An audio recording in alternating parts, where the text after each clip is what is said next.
Welcome back, everybody. It's Tuesday night at 8 p.m. Mountain Time, and that means it's time for another episode of Theater Trends Live. Tonight, I'm joined by my extremely handsome, and very eloquently spoken co-host, Digital Yeah. Don AV.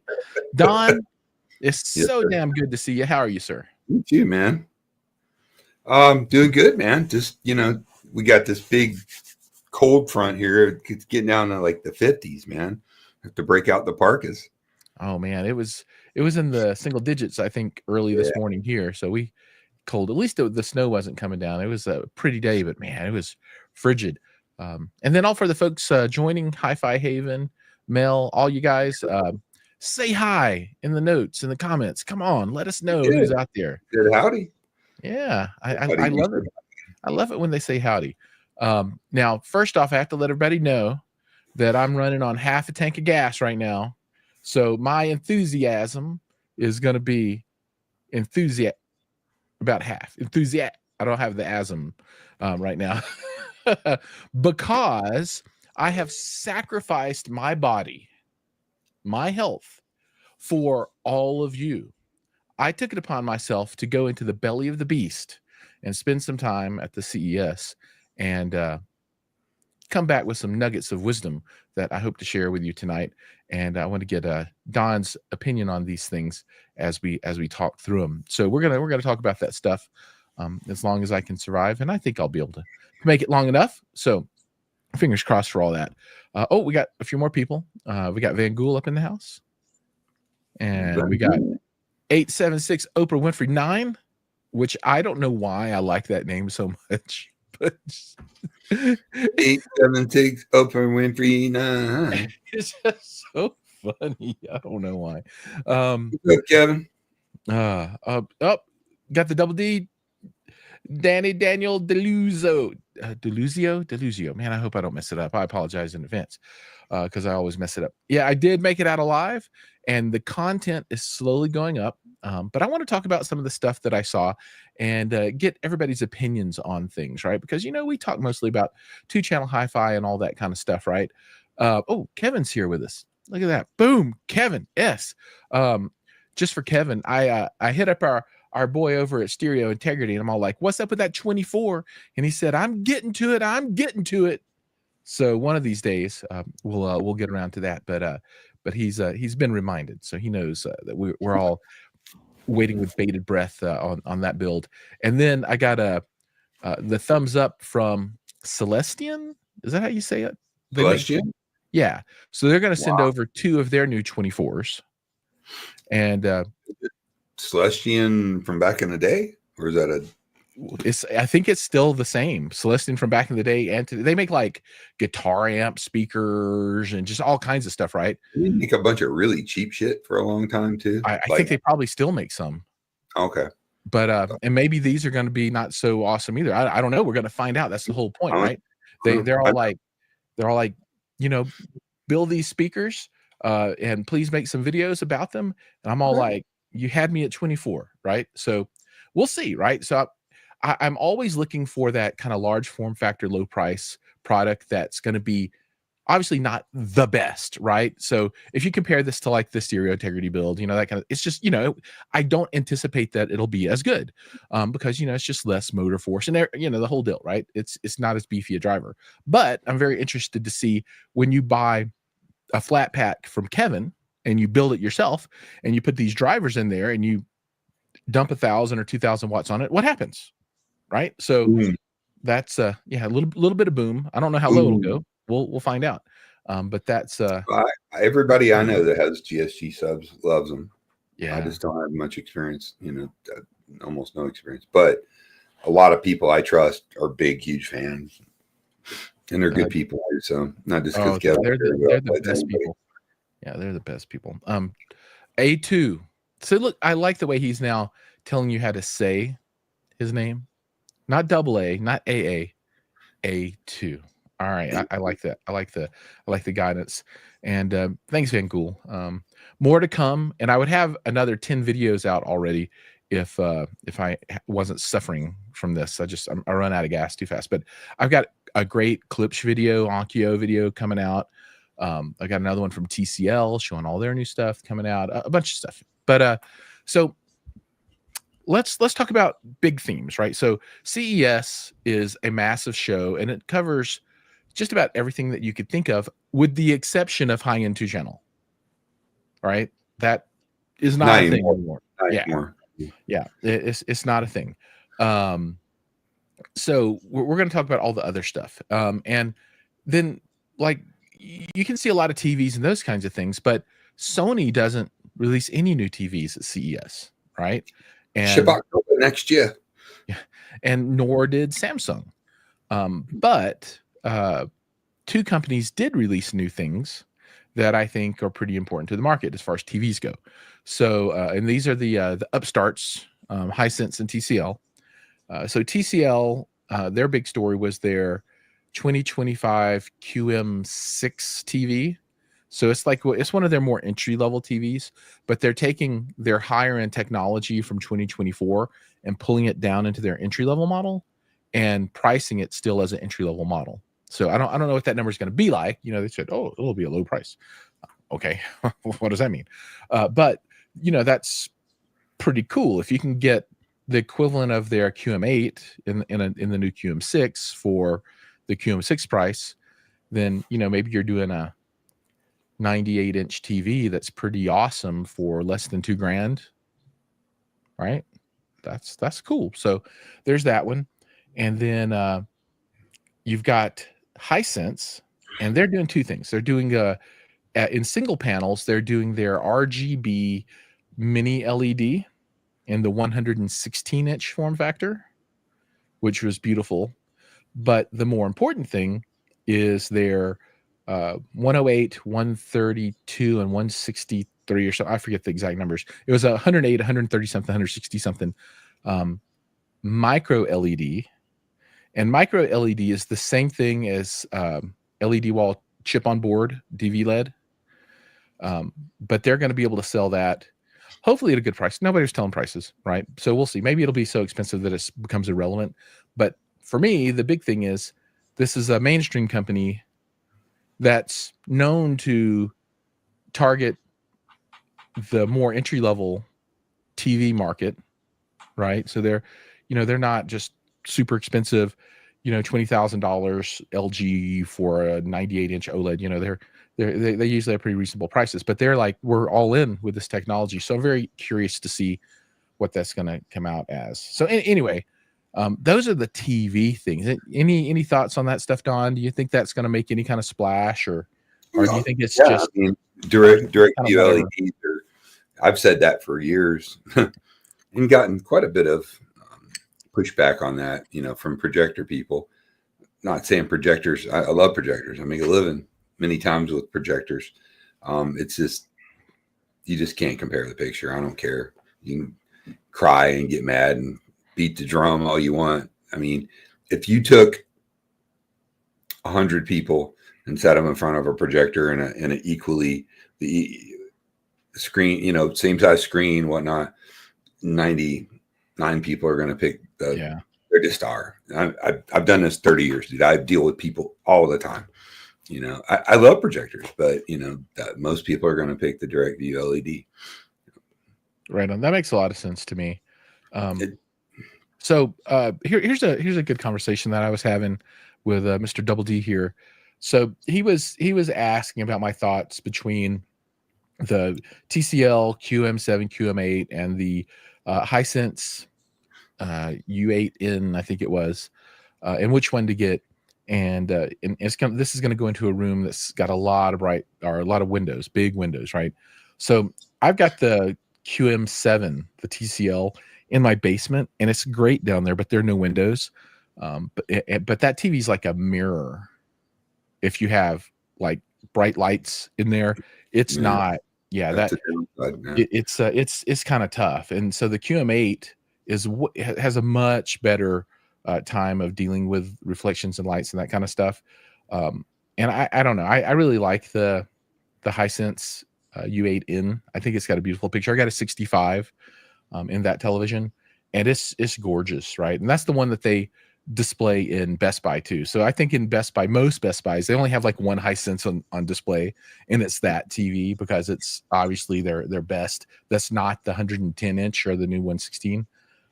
So he's asking, should you wait, or it just comes down to money. If you can wait, it might be interesting to see how the 2025 TCL 98 inch QM6 is. That might end up being the best performance for cost, because I looked at it and it was gorgeous. I only had 10 minutes to really sit there and look at it and talk about it. And they didn't even have it on the main show floor. You had to go to a special event to see it. But I did see it. It exists and it's cool. So maybe that's one to check out. But that, it's going to be kind of a good value story for 2025 in TVs. So there's that. Oprah Winfrey brings up the AWOL. So AWOL, they're doing a COB, chip on board, micro LED, and I'm excited for that. They were showing that off, and they had it at, maybe it was Showstoppers. It's one of the small shows that's like on the side, and then they also had like a private room where they had it set up, but I don't think it was on the main show floor anywhere. I didn't go to their private room because I just ran out of time, but I looked at it and it looked great. They're using an off-board controller, and they're working with their manufacturers now to bring that stuff all to spec for the US market, right? Because a lot of these LED wall technologies, they grew up through digital signage for commercial purpose, right? Stadiums, exactly. Stores, yeah. New York City, you can't walk 20 feet without one in New York City. Yeah. Manhattan, anyways. But what that means though is they don't have support built in for like HDMI 2.1. They don't have Dolby Vision. They don't support the residential television market stuff. So they're going through building that into the controllers, and they're using I forget the brand, just like a standard off the shelf kind of controller, off-board controller. And that's another thing. Most of these walls have like a big box that sits off to the side that you plug everything into. So it's not like one cable that runs into this stuff. So anyway, that for me for video was the compelling story. Like Valerian was there, and they were killing it. I mean, those little projectors. $3,000, that one for $3,000 on a 220-inch diagonal screen looked pretty damn impressive. I mean, from the video, it was so good. And I'm filming that with my little camera phone, right? So I can't really do it justice with my equipment that I carry to the shows. It was really good. And then on the Max, they've got dynamic iris now. They've got vertical lens shift. It'd be nice if they had horizontal too, right? But vertical is almost a must-have on any kind of mounted projector. And then one of the issues that a lot of people had is that since it was a lifestyle form factor projector, it was really meant to be like set on the floor, kind of around the seating area. You know what I mean? Because people are like, we're going to move this thing around. We just set it down, and you can push the buttons on it, and you want to get it in front of you. So because it's got speakers and stuff in it. So it's really a lifestyle. So it wasn't designed to have like a super long throw. So they've added a new external lens. Yeah, that I think doubles the throw length or something like that. It goes from like 1.2 to 2 or something. I don't know. It probably makes sense for them, Jiles, because in most of the world, they don't have the homes are usually much smaller than our homes in the US, and I can imagine only sparse amount of people have actual proper theaters, so that designing a product to sell any real numbers for a family room application probably made sense to them. Yeah. And I got to see the Max in action, but they only had it projecting at like, I don't know, the image coming off was like maybe 85-inch TV or something size. And they just had it set up in a room so they could show the lens shift and the dynamic aperture so you could see it actually work. They were all like, look inside. You can see it. It's moving. It's really in there. You can look. They really wanted people to know that it's real, and they did it, and it's in there, right? And it's not just, a lot of talk. So I don't know when the first reviews are going to come out for that stuff. I'm not on the list, I think, for any of those, so it won't be coming for me. Although I'd be happy to do it, but those will be coming out sometime soon, I would think, because they have a fully working model there, right? It's a good time to be alive for video. It really is. You know, I'm a little different skewed. I mean, you're more about the performance and how it looks and all that. Yeah. With video, a lot of what I look for is how well is it built? Is it reliable? Sure. How well does it have proper codes to work with a multitude of control systems? You think, things like that are super important to me that nobody ever talks about because they don't know. You know what I mean? Yeah. They're not going to come out and say, but I mean, you get what's the cheapest a 98-inch TV you can get now? It's like $1,500 or something. It's crazy. Yeah, you can go to Walmart and get the 98-inch on ONN for like 15, 14, 16. Really? Wow. From ONN? Okay. Never even heard of that. Yeah, it's their house brand. Didn't they just buy that company or buy a company that makes TVs? They bought Vizio. Oh, they bought Vizio. Okay. Yeah. Understand. Which is much better well known than On. I remember when Vizio. On. Yeah, right on. I remember when Vizio first started, they were called V Incorporated, and they were based out of Southern California. And their first product was a video file player. So it was like the precursor before Plex, before any of that stuff. So you could, hook this thing up, and I think it had a disc player in it too. But you'd hook, you plug it into your TV, and then you could put your hard drive or your USB stick in there, and you could play video files. It was like the best thing ever, right? And then they turned into Vizio and started doing TVs after that. Cheap TVs. Yeah, a dime a dozen. I had a Vizio for a long time. Did you? And it never had any problems with it. It lasted forever. I eventually sold it. So Don says, and welcome, Don. What did you think of the 163-inch Hisense? I think I want it right now, is what I think. That's what I think. Well, make room. Challenge accepted. Make room for that in your 24s. Yeah, challenge accepted. I don't even know if I could really put it in my dedicated room, my theater room, because I've got this bump out at the top that takes like 13 inches of the wall away. The basement, right?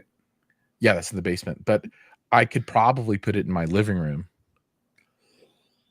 And they're worse problems to have than, I have to put 163-inch in my living room. Oh, woe is me. You know what I mean? I think I could do it. But exactly. I could definitely get the 130 something in the basement for sure. Can you get it down into the basement? Well, it comes in pieces. Oh, I guess. Yeah. If it's a direct view like that and you can frame it up, that'd be cool. It would be cool. And then you can make them bigger or smaller if you need to, right? Like if you buy in at the 108-inch, and then you're all like, oh, that's not enough TV for me. You buy 3 more panels, or I don't have them anymore. 1, 2, 3, 4. Maybe your mounting system can support it. Yeah. Well, you might have to take it all down and then remount it, recentered, and then add the stuff. But I think all of that stuff is totally expandable, right? So it's I don't know exactly what the Hisense mount looks like. I didn't get to see what their mounting system looks like, but I assume it's just like other ones, but I could be wrong. And the way the other ones work is just they have these rectangular kind of grids, and you put one up, and then you take another one, and then you put another one, and it's just like Legos. Yeah, the hardest part is getting the framing and everything measured out, and the direct views, like you're talking about, have big elaborate metal framing with bars going across and stuff. It's not your typical TV mount. Yeah. So I'm interested in buying the 97-inch G5, which I think is like $20,000, right? For the LG G5 OLED. And is it above 1,000 nits? I don't think it is. I thought it was like way less than that. There's only one way to find out. Let's see, 97-inch G5 OLED TV brightness. Let's see if it comes up with anything. But I looked at that TV and I'm pretty sure it was 20 grand. A friend of mine has I don't know if it's the G5, but it's a 97-inch OLED. He paid $20-some thousand for it. It's a nice TV. Yeah. All right. So the G4's brightness was 257 and the G5 has 40% more. So it's probably looking at rolling 400 nits or something like that, which is what I would expect it would to have even with the additional brightness. So not bright. Yeah, I mean, like 600 nits is like that's enough to like make your eyes hurt. Yeah, it's brighter than any projector. Very true. Very true. No idea on pricing. Got no info on the pricing business for any of that stuff. As soon as I know, I'll post it. But right now, I don't know. And I've told Hisense like 18 times already. I really want to get on the list to do videos about this. I really want to be on the list to do. So we'll see if they actually put me on the list. Oprah Winfrey says the G5 will be 30% more, I assume, than the B5. Okay. Yeah, but I'm still thinking you're rolling 400-ish max on it. But I think it's going to be stunningly beautiful. Absolutely. I think it's going to be absolutely gorgeous. And maybe the price will be lower than the 2024 models at that size for OLED. I don't know, but I think the 2024s are like 20 grand. So maybe that one will be 15 grand or 12 grand or who knows? Do you go to Infocom? I don't, but I should, but I've never been. That is the show for you above any of these shows because it's almost all video. Really? And big video. Oh, yeah, dude. Like Infocom. It's going to be in Florida this year. Last year it was in Vegas. They rotated back and forth. I've been to Infocom several times. If you want to see video and what's on a cutting edge and what's coming, Infocom is the show to go to. Like 100%. All right. I will put it on my list. You should come down. Yeah, I'll put it. Is it in Tampa area? No, it's in Orlando. Orlando. Well, that's not good. It should be in Tampa. All the best shows are in Tampa. They have room for it in Tampa. Oh, is it that big? Is it really big? Yeah, it's big. It's a big show. The Orlando Convention Center is absolutely monstrous. Like probably the biggest in the country, I would imagine. It's huge. Oh wow, crazy big. Cool. Yeah. That's cool. Vengel says he agrees, and TCL or Hisense will overtake Samsung. Probably. Probably. It's just I don't know. I didn't hear much about anything new from Samsung this time around, so they're kind of waiting, I guess. There's a little bit of information out there, and I walked through their booth, and they didn't have any new TVs on display or anything like that.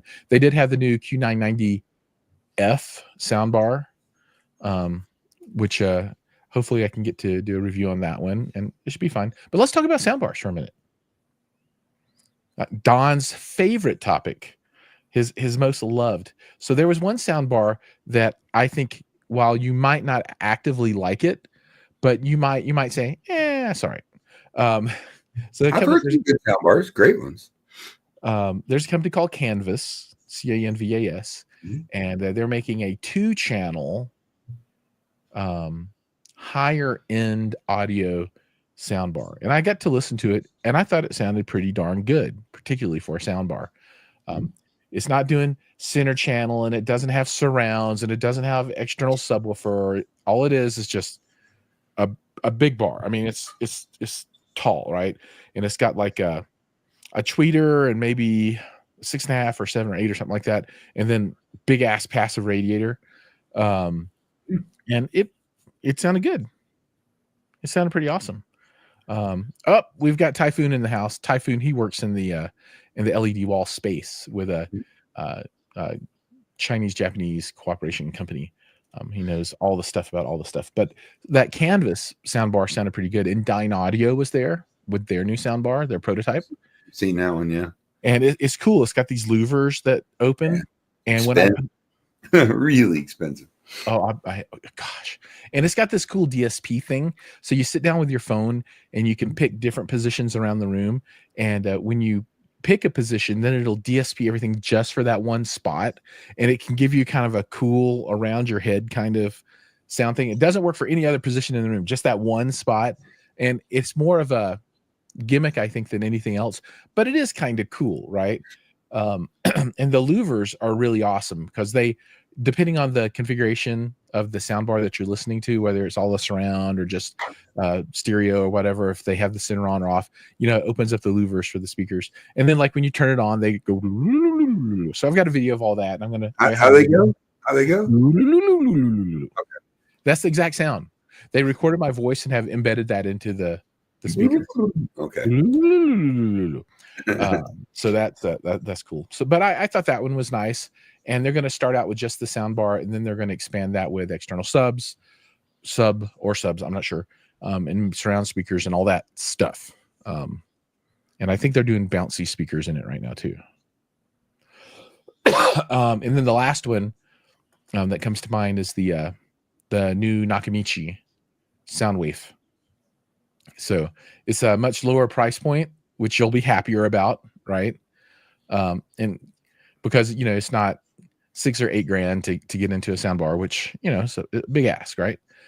So this will be $2,500, I think, and it was good. It sounded good. I mean, I'd have to spend time with it. Sound leaf. Sound, so sound, and then the last word is not WAVE, it's WAFE. Sound wave. Oh, okay. I don't know. Sound wave. It's the sound wave. Should have spelled it Q. Q sound wave. Never mind. Oh God. Don't make me say it. Don't make me say it. All right. So we have Daniel here says, on a different note, I'm way behind on the Kaleidoscape stuff and still collect Blu-rays, 4K UHDs. Well, first off, let me just say there's nothing wrong with collecting 4Ks and Blu-rays. I think it's awesome, right? It's great. I am a huge Kaleidoscape fan, right? And that's how I do most of my stuff, because I don't collect discs, right?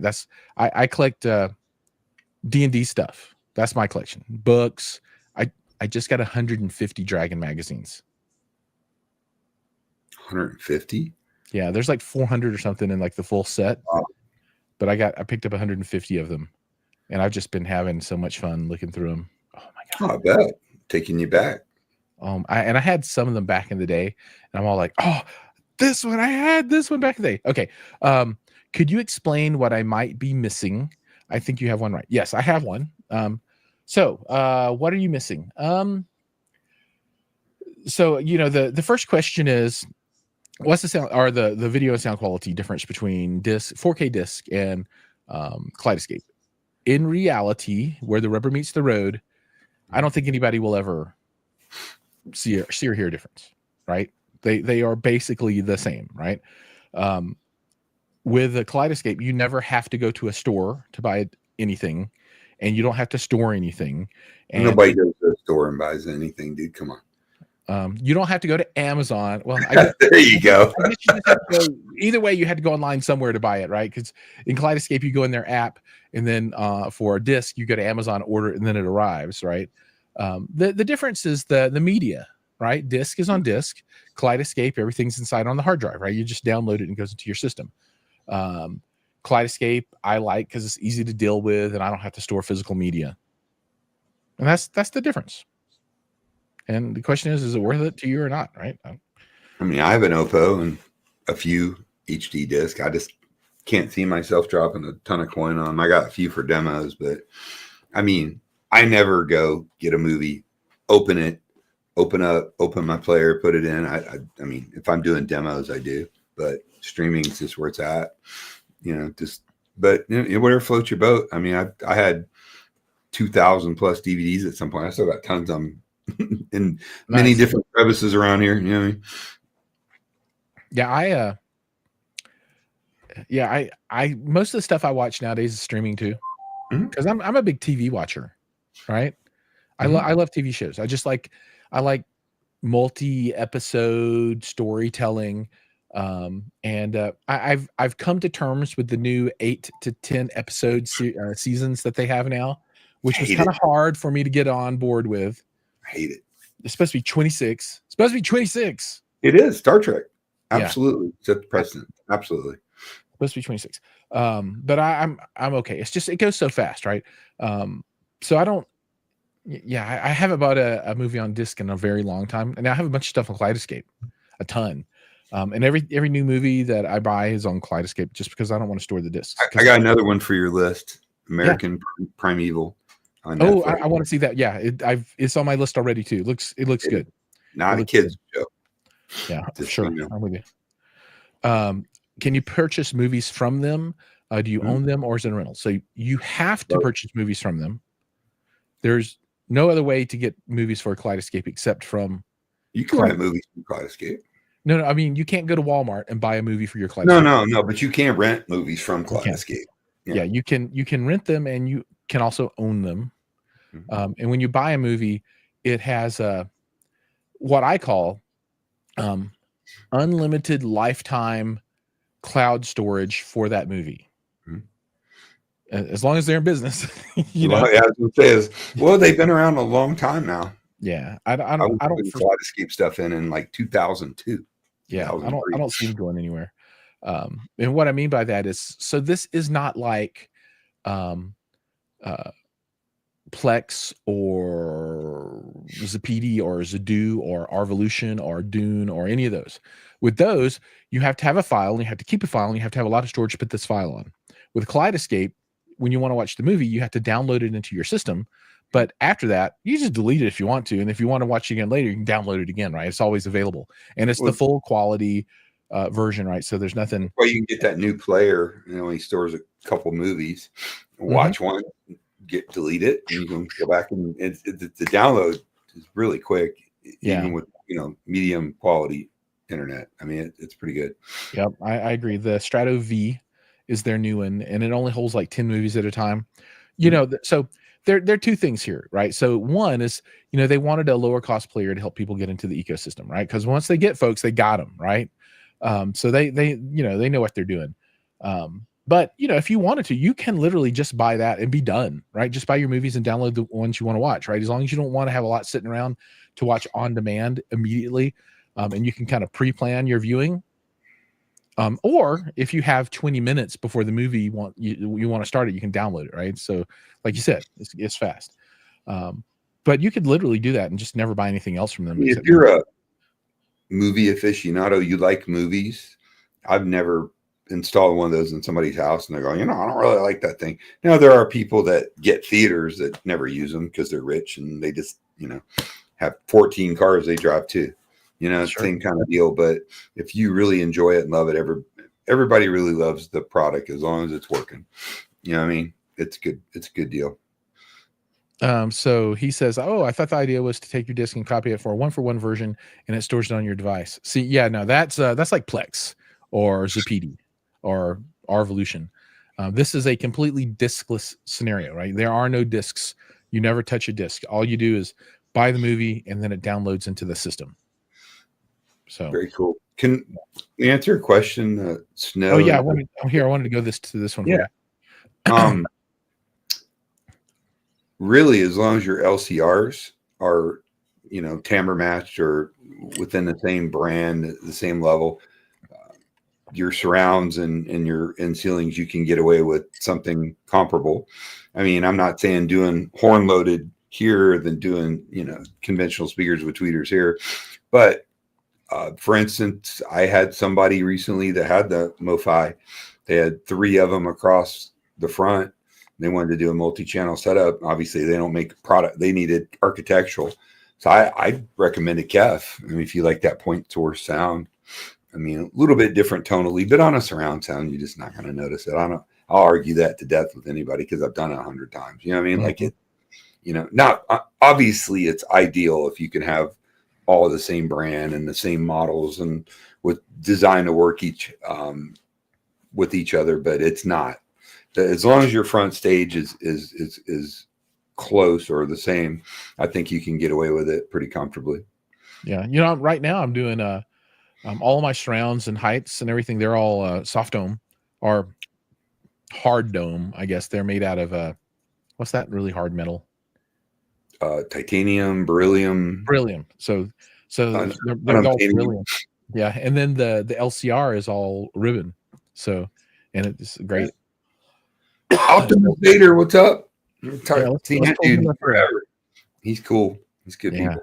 Good old Optimus Vader. I love that. Yeah, he's super cool. Yeah. And then Abominus Black, which is another good name. If you buy a movie on Kscape, delete it and re-download it a few months later, and that movie has changed, when you you get what you bought. They don't. They will. Let me think. They will put up new versions. So this goes back to the argument of, all the streaming companies are trying to censor our movies, so we have no control of what we get, right? So as far as I know, and I've never seen this to be contrary to the fact, they have a version of the movie, and you can buy that version of the movie, and then that is the version of the movie. And if they come out with another version of the movie, then it's a different and they'll call it something different, like director's cut or whatever, right? And they do that. Now, what I have seen them do, I've never seen that. I've never seen them. Now, what I have seen them do is if they come out with a new audio mix, they'll make that available as part of the original movie. So when you re-download it, you'll get the new audio mix that you can select from as well. But it's probably good because every time you watch it, you lose about 5% of quality every time. So if you watch it 20 times, it's going to be like 480i or something. As far as I know, I've never seen them change a movie and edit it in some way. So do you have any he's got a legit question. If you buy a movie, George Lucas comes out with the 18th version of Star Wars original trilogy, they would probably put that up and have it on there. I don't know. I would love to see an example, right? So we can check it out, but I've never seen anything change in any of the stuff that I've ever touched.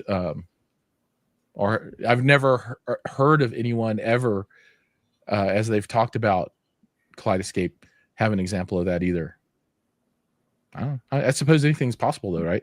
Yeah. I'm going to ask Kaleidoscape rep, actually. It's a good question. Right on. All right. So back to CES. I'm trying to think through any other things that I want to talk about. So, like I said, not a lot of audio there, mostly soundbar stuff for like the consumer market. Lots of headphones and earbuds if you were into that kind of thing. And one audio thing that was kind of cool that doesn't have a lot of I think application for we folks, but it's like directional sound using like ultrasonic film. So on a laptop screen or a TV little speaker or whatever. And I've got a video that I put up about that. And like when you stand right in front of it, you can hear it. Now it doesn't have like a lot of bass or anything, but you can kind of hear what's going on. You can hear it. And then when you like move off axis, like 15 degrees, it's just completely gone. Yeah. It's crazy. It's for, like work environments and that kind of stuff where you don't want to wear headphones, but you also don't want to disturb other people. Wow. And it was called Audfly, AUDFLY. And the craziest thing though, is when you put a microphone, just like a normal mic that you like this, right? Or whatever. It completely distorts the microphone. I mean, it just kills it. It's just like, so it was the most difficult thing to film while they were talking about their product, right? Because they'd have to completely turn it off because it would just nuke the microphones. And they're like, yeah, we know it does this. It is what it is.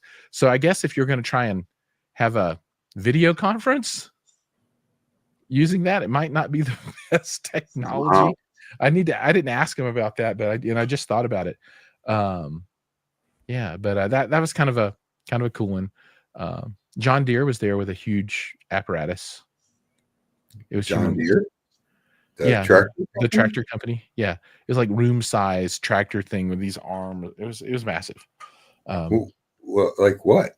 Like a robot? Like a John Deere hillbilly robot? It might have been self-driving. I don't know. It was like a combine with like these big things that came out that you could like sprinkle and like do like 18 rows of crops at the same time or whatever. It was just heavy equipment. Okay. CES, heavy equipment. Yep. Mm-hmm. Okay. And so I did a video for a company called The Flying Flea, which is a motorcycle and it's from the original was like from the, I don't know, 40s or 50s in England. And it's got like that old style motorcycle seat that looks like an old lady bicycle on it. Yeah, you know what I'm talking about? I What's the motorcycle that you see that on that seat on all the time? Indian. Yeah, it's like the Indian seat. So it's got one like that. But this is the new electric version, obviously, right? And that was pretty cool. I'm not a motorcycle guy, but I saw that thing and I'm all like, okay, I could, and it's kind of like upright, so you're not like all hunched over on it. I could totally see you like leather vest and bandana tied around your head. And, put your woman on the back. It says Big Daddy. Yeah, an electric one. Yeah, electric one. Plug me in. Plug me in. Yeah. So at Mel, I still have the original Star Wars on VHS. We'll probably never see that version again. You're right. I don't think you'll ever see that version again. My question is, I just picked up a set of Star Wars original trilogy on Laserdisc. And maybe Abominus Black knows the answer to this. Is the version on Laserdisc the same as on the original VHS tape like you have? It should be, unless you got it after he redid the movies. Yeah, I don't version. Yeah, I don't know in my head like the timeline of when he redid the stuff and that version came early out. 90s. Okay, so mid 90s, I think. Sorry, but they did it to generate interest because it was a dead zone for Star Wars for so many years. He redid those movies before they came out with the prequels. Right on. God, Mel says my goal is to collect every version of Blade Runner 8.7 thousand versions. Yeah, no, that's true. So AB says he thinks it is the same version. That is the challenge to myself. Then I need to spend some time and pop those in. And I bought a lot off of Facebook Marketplace of laser discs, and it had those 3 in there. So I gotta give it a shot. It's like collecting stamps or something. It's the hobby. Like you don't get it. I just wanted some because I always wanted a laser disc when I was a kid, and I never had one. You have one now? Yeah, I got a player. Yeah, I got a little. What's that? Pioneer? Yeah, Pioneer. It's not like one of their best, but it's still a Pioneer. It works, and I run it through a what is it? Composite to HDMI adapter. And dude, the quality is just horrible. It's so bad. Well, they had like S video composite. It was pre-component video. Yeah, it's so bad. So bad. All right. And if anybody has questions, please throw them out there because I am completely out of steam to make stuff up to talk about right now. So I'm down to answering questions unless Don wants to start tap dancing with good topics because I'm done for. Snow in Okinawa. I don't ever remember seeing Snow in Okinawa with us before. So cool. Welcome, name, Snow. Yeah, good to have you here. I like the topic of living rooms sounding as good as purpose-built cinemas, ? I've got a L shape and it's awesome and an awesome acoustic treatment friendly wife. Okay. Can you conceivably achieve comparable results? All right, Don, I'm going to let you handle this one. What do you think? Come to my house. Absolutely. I mean, I've had people come to my house and go, dude, I've never even heard of theater. It sounds as good as this. So, but a lot of setup, bigger size room. I mean, yes, to answer your question, you can get pretty damn close. You don't have to have a fully dedicated room, but there are factors. You have to have usually more subwoofers because you're filling a much larger space as a rule. Most living rooms open up to a kitchen or a great room. Not all of them, but most of modern homes do. There are, and where you place speakers, how do you place speakers? I mean, there's a lot of factors to it, but yes, you can achieve absolutely stunning sound in a family room. In fact, the overwhelming majority of people that watch YouTube, watch these streams, the shows, don't have dedicated theater rooms. You see a lot of people that do, but everybody's showing them off. The majority of people don't have dedicated theater rooms. It's just the way it falls. Mm-hmm. And I think there's going to be less and less purpose-built theater rooms in the future. I think it's going to be high-end, multi-purpose, family rooms, right? That have that sound Well, like you're talking about. well, That's very comparable to a purpose built. that's what I do for a living. Yeah. I deal mostly with very high end homes. Yeah, to most people, you know what I mean? I'm not doing houses like I live in, like 2,000 square foot production homes, maybe a condo, $3 million condo, you know, somewhere exotic. Theater rooms were a big craze in the very late 90s, really the early 2000s, when everybody was getting mortgages and buying this and that. Almost all custom homes that were built had a dedicated theater room in them. 98% of them were wrong because builders didn't know any better. They just kind of threw stuff together. But then after '08, that kind of went away. Now, usually theater rooms are either an enthusiast is building a house, or it's an ultra big house, like 25,000 square foot, 20,000 square foot, where you have a room to have all these different rooms. The problem with this, Giles, is that most people didn't use them because they were a destination location, meaning as human beings, we're kind of habitual, meaning we always live in our kitchens. In Florida, kitchen, family room, but open great room. That's in our home. Absolutely. Well, that's everybody's home. Everybody hangs. Yeah. So your creatures of habit to get everybody together to sit down and watch a show or a movie. With a theater, people would have to go down a hall, not always, but more often than not above a garage or a second floor. You get everybody together. Then people get there and they hadn't used it and they couldn't figure out how to make it work because most people aren't the nerds that all of you and myself included are. And, they don't, I'm sure everybody here has got friends or people that ask them, man, I need some help with this. Do you know how to do this? So, I mean, I love dedicated theater room. It's just a matter of, are you going to use it? Enthusiasts think that's a stupid question. Of course I'm going to use it. And there's also different kinds of theater rooms. Just because you have an enclosed room and you got a couple of movie posters and whatnot does not mean it's a ground up, thought out, dedicated theater. Like we build sometimes, and Matt Pose that I work with and different companies that I work with. Yeah, theaters are great. It's just the majority of people have family room systems. And the answer to your question, swinging way back around, is that you can absolutely achieve phenomenal and discrete sound, meaning your in-ceiling speakers, your in-wall speakers, especially for surrounds. As my esteemed colleague Shane Lee he wants his surround speakers to go down to 40 hertz, 50 hertz. There's, you're missing bass there, Shane. I cross everything over 80 or 100. I just do. Yeah. I mean, always have. So, I mean, remember, they're all effects speakers is what they're built for. So they're all co-stars to the front stage. That's just, they are, the majority of your information comes out. Now with the advent of multi-channel music, which is still in its infancy stage somewhat, as they start to learn what they're doing and really kick out better quality multi-channel music. I hope that grows. And I'm not talking about me too. Yeah, that's from a soundbar. I'm talking about a full tilt like you have. Yeah. I hope it does too, because I want to listen to a lot of that.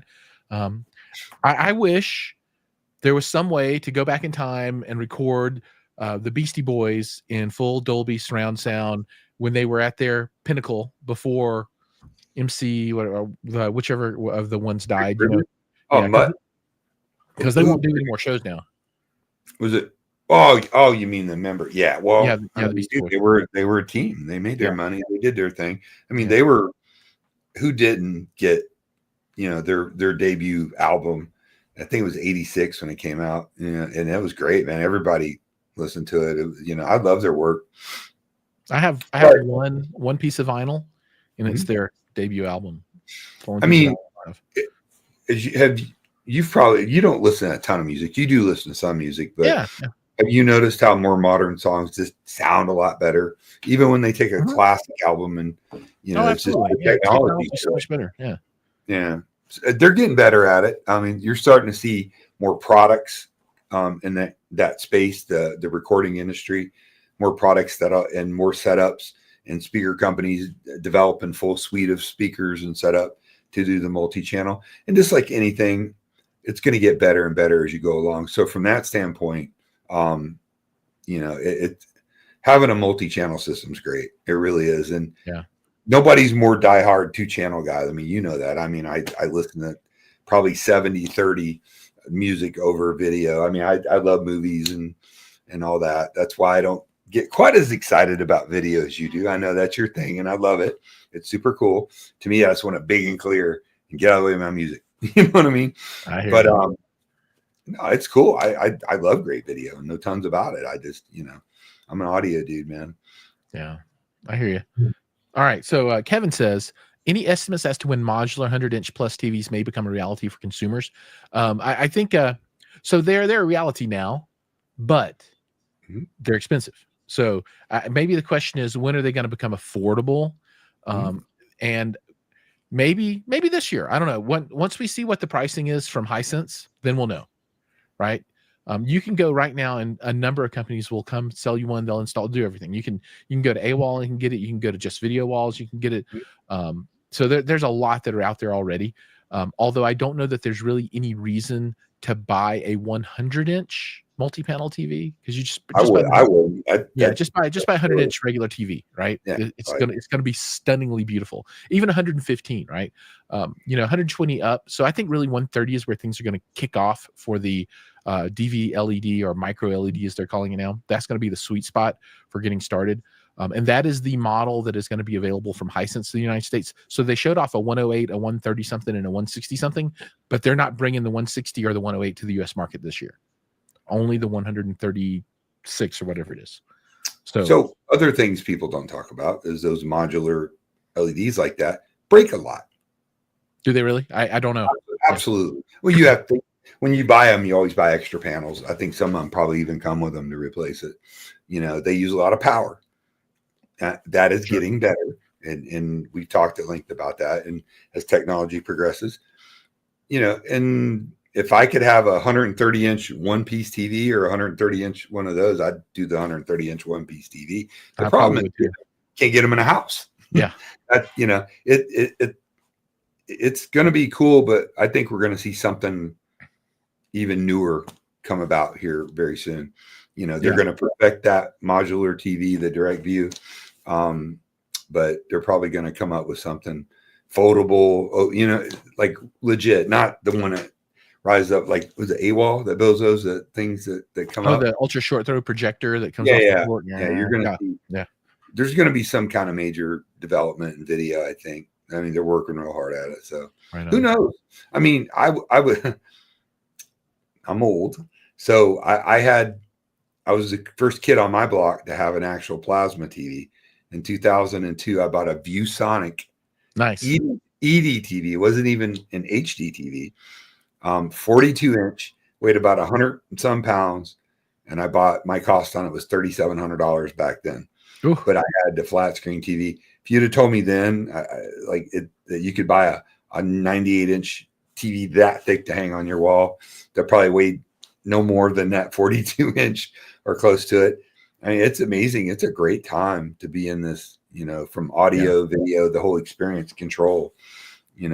We should do a show on the crafts, the craftsmanship of. I know we hyper focus on products, and that's what we do, but the craftsmanship, the synergy of building a really good system. The acoustics, the room design. Yeah, we can talk about that next week. I think that's a great topic. And family room, how to position your speakers. Yeah. A lot of that, and the old saying, you can put great speakers in a bad room and get mediocre sound. You can put crappy speakers in a great room and get good sound. There's some truth to that. Yeah, there's a lot of truth to it. And for people that aren't sure, you've been giving us a lot of really good wisdom this evening, so that's appreciated. And everybody should recognize that's about the family room and having good sound. Those are very wise comments. Why do this? I don't want to be a jerk sometimes. I mean, there's a lot of BS out there. There just is. Experience only counts for so much unless you're willing to evolve and grow. However, experience is good when you're in rooms all the time. You're in people's homes of every shape and size, and use the same product or similar products, and you see how people react to it. And people want a good, clear picture. They want good, clear sound. really more than anything, they want to hear the dialogue. They always want the surrounds turned up more. So every time we do a professional calibration, every time, can you turn this up more? I need more bass. People like a lot of bass, you included. Yeah.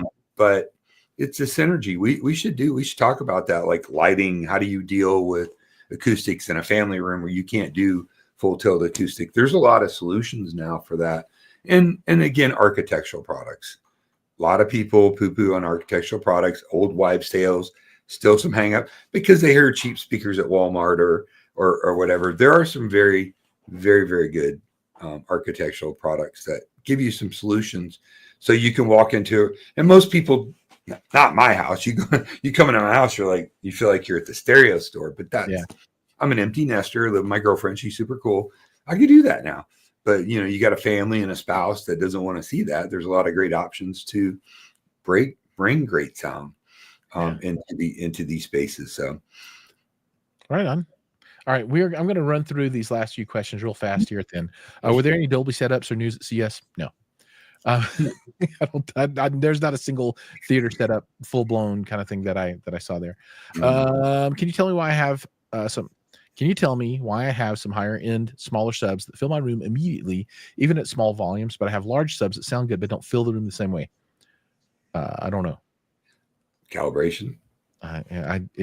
Location.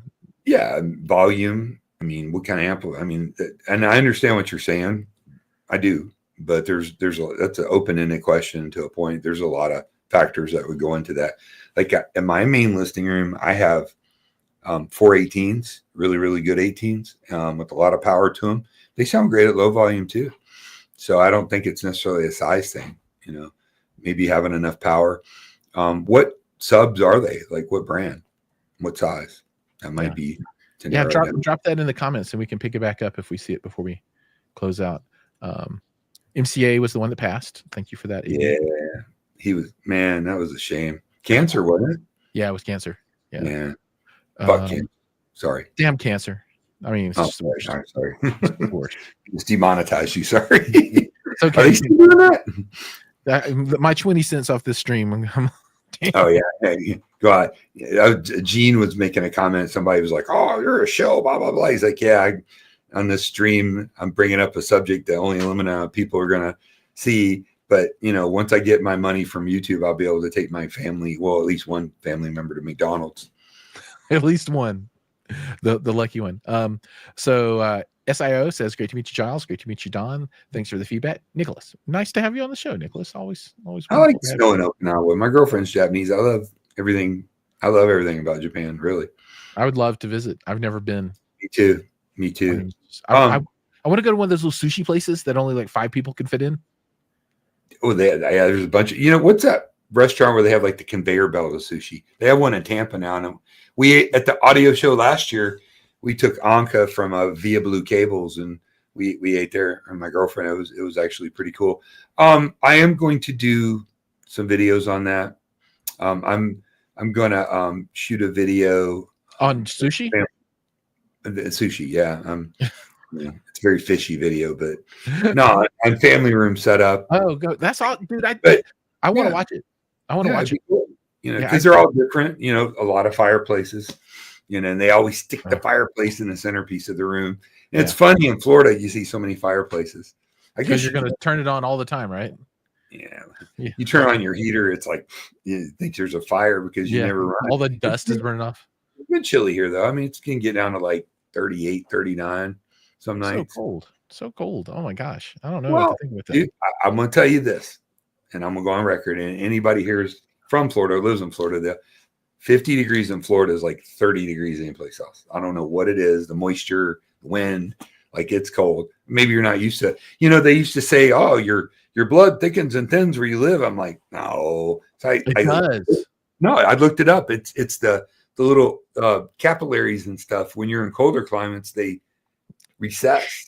Yeah, when you're in warmer climates, they expand out to the edge to dissipate heat. I thought that was really fascinating. Yeah, like when we visit Thailand to see family, right? When I first get there, I'm dying. I just step outside and I'm just immediately drenched in heat. And you see the locals, they all have like jackets and stuff on, and I'm all like, it's like Well, they're 98 degrees, and they're all wearing and jackets. they're all that big around too, dude. Yeah, well, there's that too, right? But after 3 weeks there, no one knows. then I can go walk around and not just I get used to it. Yeah. You get acclimated to it. Like, Yeah. When I was a kid, we'd go back between Louisville and Florida. And a lot of schools, even my elementary school I went to in Florida, didn't even have air conditioning. They had like heat exchange. You just get used to it. I mean, you never get that used to it because it never breaks 100 down here, but it is just always hot, always humid, icky, sticky, icky. Right on. Don, this one's for you. If they want to know about your subwoofers. Oh, I have 4 RTJ 18s, which are basically JTRs, sealed with the I think it's Power Sound amplifier that comes within the system, and they're very compact for an 18. I mean, relative. Then I have them. I've been buying these like cubes of like a compressed rubbery material, and it's different materials all compressed together, and they're like $10 on Amazon. And I think they work as good as about anything out there for isolation. Like they made a difference on my subs. I listened, tested, put them on, listen, big difference. They take away a little bit of the coupling that, with the room, but you just make some adjustments on your PEQ. And I'm a huge fan of isolation. Didn't you get a bunch of products from ISO Acoustics? I do. I need to reach out to them because I've been pimping their stuff, dude, for years.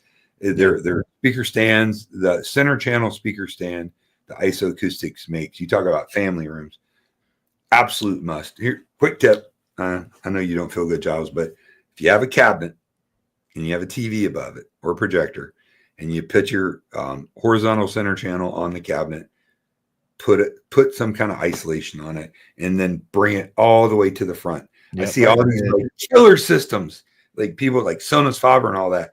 And they got the center channel plucked right on maybe a leg and all the way to the back. So that's basically like, everything's like this, instead of the way it's supposed to be. It's, but people don't know. Or you try to suggest something. They're like, oh, what are you, Mr. Know-It-All? I'm like, no, but maybe I am. I know that. I'm just Mr. Know More than you do. Dude, just when I think I know it all, I get surprised in this industry. So... All right, so Daniel says he's got 2 PSB Platinum Subsonic 10s. Both have one front firing and 12 rear firing. So I guess it's got 2 drivers. I guess maybe they're both active. They sound cleaner in immediately pressurized room compared to his dual stereo integrity HST 18s. I don't know. A 10 and a 12 together. I wonder what it might have. Probably comparable. It's probably a passive radiator. So the stereo integrity, I think most of those use outboard amps. I could be wrong, Daniel.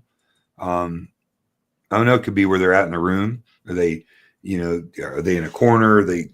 Where they set? Are your PSBs next to a wall? You take a sub, you put it on the floor, it doubles the output. You slide it over to next to a wall, doubles the output again. You know what I mean? And so on and so forth in a corner. Hard to get them super accurate like that, but I mean, it does give you more output, but I know they don't play as loud. They shouldn't.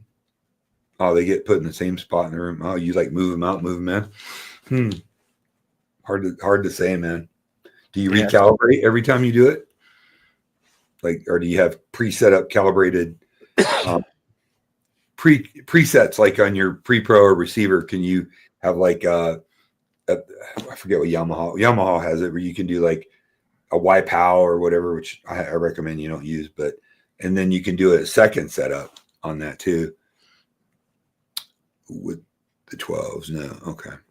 Yeah. It looks like the PSBs are dual active 12s maybe that are ported. Yeah, PSB doesn't make anything with outboard amps that I know of. Yeah. Cool. That's a good sleeper company. They make great speakers. PSB does.